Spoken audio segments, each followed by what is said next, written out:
Carlos, recibimos a Ismael García, como ya tú lo comentabas, en nuestro estudio. Muy buenos días, Hola, gracias ¿cómo por estás? venir, bienvenido. Sosa. Él es candidato por la oposición para la gobernación de Aragua, pero también diputado a la Asamblea Nacional por esta misma entidad. Este domingo se van a medir en primarias los partidos aliados a la Mesa de la Unidad Democrática para, digamos, escoger el candidato que se va a enfrentar en este caso a Rodolfo Marco Torres, que es el candidato del Gran Polo Patriótico. Es el adversario real. Así es, ¿cómo se preparan ustedes para esta contienda electoral? Pues que ha generado mucha polémica, porque a menos de un mes todavía no se conoce la fecha oficial de las elecciones. Bueno, hemos dado, en primer lugar, bueno, lo primero es que esta es una oportunidad para seguir avanzando en el cambio que hemos iniciado en Venezuela en procura de cosas fundamentales como que el Parlamento, que hoy hace una gestión importante por el mundo, sea reconocido como la institución más importante del país. Estamos luchando por la apertura del canal humanitario, estamos luchando por la liberación de los presos políticos, que Aragua es uno de los estados que tiene tal vez más cantidad de presos. Hay 27 jóvenes del Instituto de la UPEL, de la Universidad de Aragua, está el coordinador regional de Voluntad Popular y también el director de organización, está el alcalde de Mario Briceño del Songuárate, Tony Real, y bueno, ha habido una arremetida muy fuerte en ese estado de represión del gobierno, pero también los presos nacionales. Leopoldo López sigue en libertad y sigue preso y debe estar en libertad, y Antonio Ledesma y los alcaldes y otros perseguidos. También era que esa sigue siendo una de nuestras luchas, pero también sigue siendo en Aragua una lucha como el país, buscar un camino democrático que nos permita un cambio nacional, que haya un calendario para que hayan elecciones nacionales, que todavía el gobierno incluso no ha fijado, digo el gobierno porque el CNE actúa bajo la tutela del gobierno, la fecha de estas elecciones que deberían ser el 15 de octubre. Precisamente ahora que usted señala el tema de los denominados presos políticos en Venezuela, en el caso específico del Estado de Aragua, de ser usted electo como gobernador, ¿no tienen, digamos, miedo de que esta situación se pueda repetir con los gobernadores de la unidad que sean electos? Bueno, nosotros estamos trabajando para que en Venezuela se produzca un cambio, para que desde los gobiernos regionales sigamos impulsando estas luchas. El gobierno ha buscado distintos caminos y atajos, como recientemente esta constituyente, que no es constituyente, que es simplemente una cosa que se hizo al margen de la Constitución, violando todos los procedimientos, que no fue consultado el país. Ahora, puede ocurrir lo que ocurra, pero nosotros estamos en el deber, en la obligación, por el futuro de nuestros hijos que hoy no lo tienen, no lo ven, porque el país cambia y tengamos salud, educación, mejores condiciones de vida, de desarrollo, para que haya una inversión real del sector privado, que estados como Aragua eran estados bandera en materia de inversión, y además en el desarrollo industrial eso está prácticamente arrasado porque la mayoría de las empresas se han ido del país. De manera que esta es una lucha que continúa por las mismas razones que en las calles de este país murieron una gran cantidad de jóvenes. Hubo más de 5.000 personas presas, de las cuales están 500 presas todavía.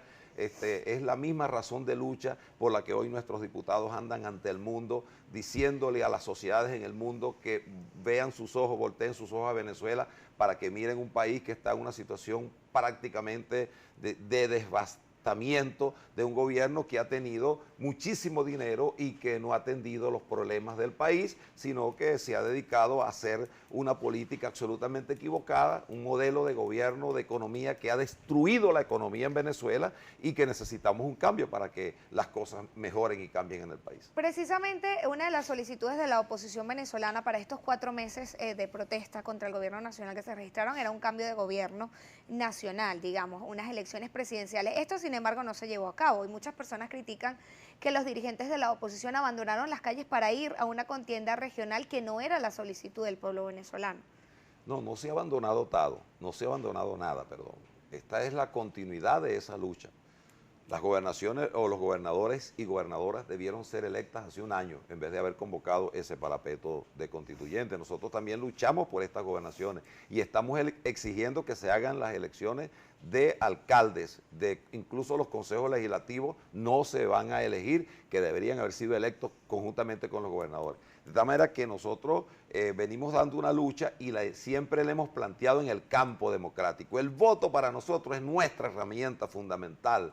El gobierno abandonó ese camino porque el gobierno no gana una elección ni siquiera de condominio ni de consejo comunal. Y por eso entonces ha utilizado el camino de la fuerza, los instrumentos del Estado venezolano, el Tribunal Supremo de Justicia, para que el Tribunal Supremo de Justicia desde allí limite las condiciones de desarrollo democrático, imponga decisiones, se haya convertido en el Parlamento y en el todo, ¿no? Donde aprueban créditos, donde aprueban incluso en 3 oportunidades un decreto de emergencia económica que no sirvió para nada, porque la guerra económica en Venezuela no es tal. Aquí lo que ha habido es una guerra de corrupción, de ineficiencia, de utilizar las instancias y los instrumentos del Estado para el beneficio propio de quienes han estado allí y no precisamente para resolver los problemas del país. El constituyente Diosdado Cabello ha exhortado al Poder Electoral y también a la Asamblea Nacional Constituyente a que los candidatos o los que ganen las gobernaciones firmen un acuerdo para reconocer este poder. ¿De usted ser electo va a reconocer la Asamblea Nacional Constituyente? Nosotros, incluso en las primarias que estamos participando en Aragua, y así lo digo con mucha responsabilidad, como nuestra campaña en Aragua, y nos gustaría hablar de eso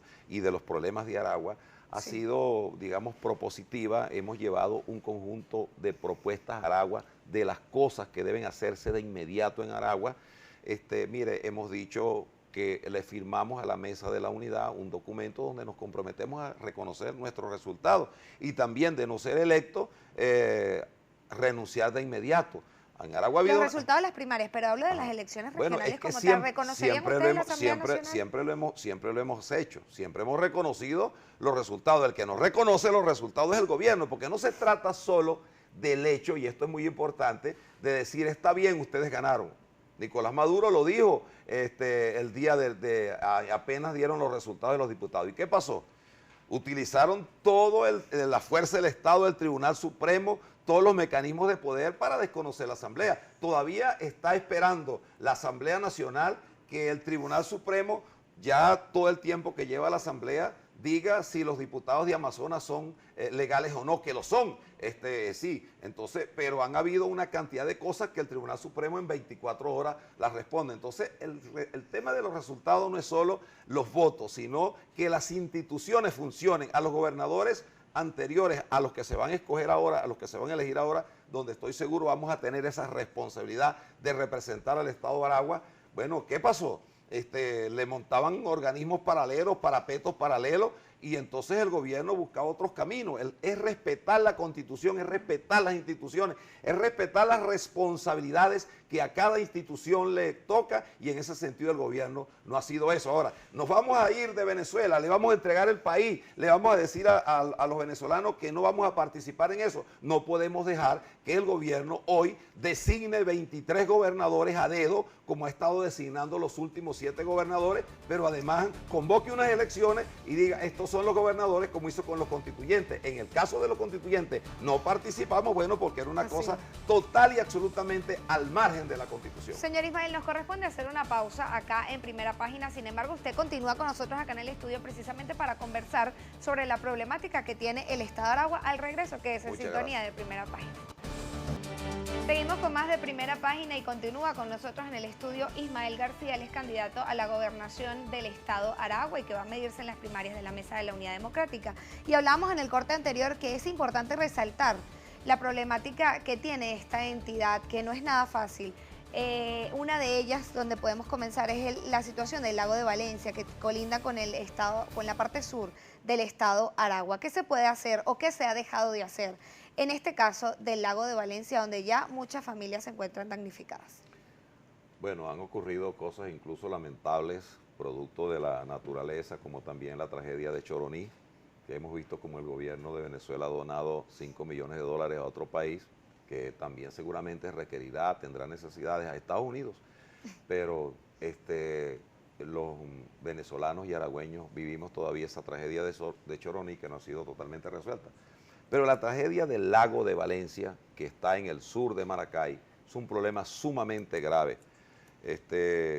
La cota 108 en el año hace 7 años, digamos, de crecimiento del lago, un lago que recibe más de 2.000 litros de agua por segundo, que no tiene ningún tipo de desagüe, que no se construyó el trasvase, que las plantas de tratamiento nunca se hicieron.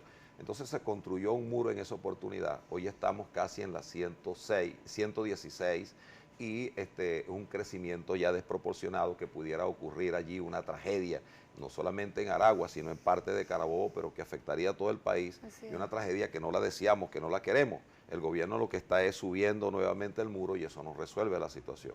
De manera que es un problema grave que tiene que ser atendido, que no lo podrá resolver solo ni el gobierno de Aragua ni el gobierno de Carabobo, a pesar de que haya habido mucho dinero que se le ha entregado a esos gobiernos regionales durante todos estos años, pero que no ha habido un trato responsable para manejar ese asunto. Es una de las primeras cosas en las que tenemos que abocarnos, gobiernos regionales y gobierno nacional.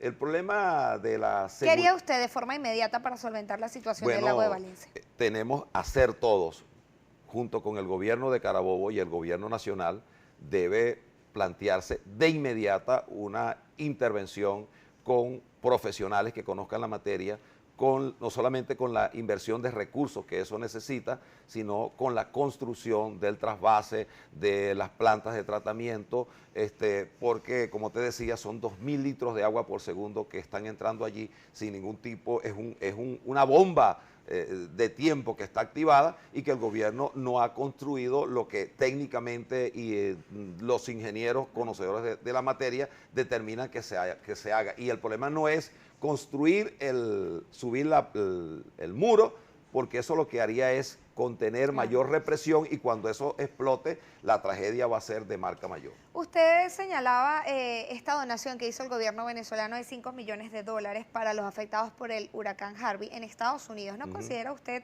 que estos recursos son necesarios en Venezuela, específicamente en el caso de Choroní? No, sí, claro, empezaba precisamente en este segmento hablándote de esa materia, pero también en el tema de la salud en Aragua, en algún sitio del país. Hace 4 años, el gobernador actual de allá, que ahora es vicepresidente de la República, bueno, persiguió, y el gobierno regional, al doctor Sarmiento, el presidente del Colegio Médico, porque denunció la situación de gravedad de salud. Hoy es absolutamente de calamidad pública la salud en Aragua, y me imagino que en el país está ocurriendo eso. El Hospital Central de Maracay está totalmente deteriorado, no hay absolutamente nada. Los médicos nuestros hacen milagros, trabajan con las uñas, como se habla en criollo, las enfermeras, los camilleros, los que están allí, pero es que no hay nada. Y una persona tiene que conseguir algo para llevarlo porque no tiene cómo ser tratado. A veces no hay ni siquiera el hilo para suturar.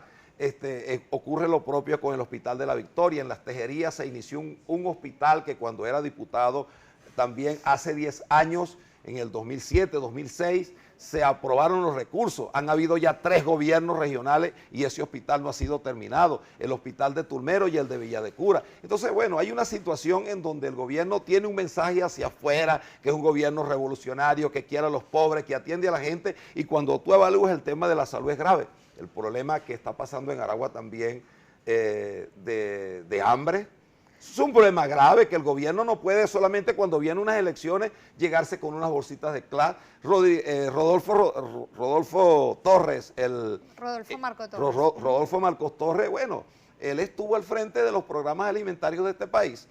Nosotros denunciamos la cantidad de irregularidades que allí hubo, pero entonces hoy anda paseándose por el sur de Aragua en una tanqueta militar, vestido de rojo, utilizando no solamente el poder del Estado, sino a la Fuerza Armada para hacer campaña y para burlarse de la gente que está pasando hambre en ese estado. Entonces nosotros tenemos que recuperar los programas sociales que tengan que ver con la atención inmediata. En Aragua había un programa de Carlos Tablante que se llamaba Mamarepa, que era para entregarle un desayuno a los muchachos en las escuelas. Hoy nuestros niños, eso lo acabaron, así acabó el programa INISA. Hoy nuestros niños los paran en Aragua a las 11 de la mañana, les dan una comida, porque eso lo hemos investigado en los sectores populares, los acuestan en la tarde con una merienda, y con esta parte termino esta parte, y así es hasta el otro día. Y muchas veces las madres de Aragua, bueno, se acuestan sin comer porque la madre, como es noble, le da a su hijo lo que tiene para ella comer. Lamentablemente nos quedan pocos minutos para despedir esta entrevista, pero el día de ayer se registraron fuertes lluvias en el estado de Aragua, resultando afectados pues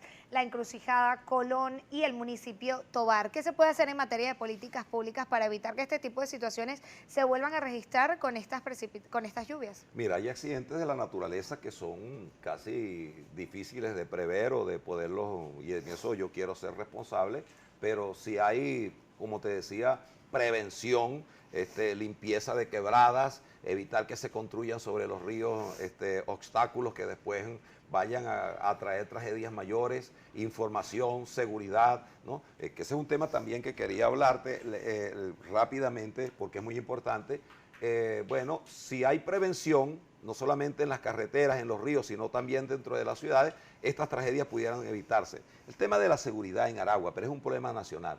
Los policías de Aragua, para brindar seguridad, ganan sueldos de hambre, 80.000 bolívares quincenal cobra un policía, los uniformes desteñidos, tienen que comprar ellos las balas, no tienen seguridad social, les quitaron el HCM y eso pasa con los maestros en la gobernación, pasa con los profesores. Es decir, ese es un estado que hay que reconstruirlo como el país y por eso nosotros creemos que en Aragua hace falta conducción, liderazgo, firmeza, determinación para impulsar un proyecto en el que todos los aragüeños nos involucremos. Este no es el tiempo de Photoshop, de comiquita, como dicen los muchachos, es un tiempo difícil, pero que un liderazgo fuerte puede asumir la conducción y el destino de ese estado como el resto de los venezolanos. Agradecidos con usted, señor Ismael, por habernos acompañado acá gracias. en Primera Página. Lamentablemente, pues el tiempo es corto, así que las puertas de Globovisión y de Primera Página seguirán abiertas para una próxima entrevista. Mientras tanto, vamos a darle el pase. Hay que ir a votar el domingo en las primarias, Dios mediante. Así es. Sí. Vamos a darle el pase ahora a nuestra compañera Beatriz Lugo, que tiene información interesante en materia de entretenimiento.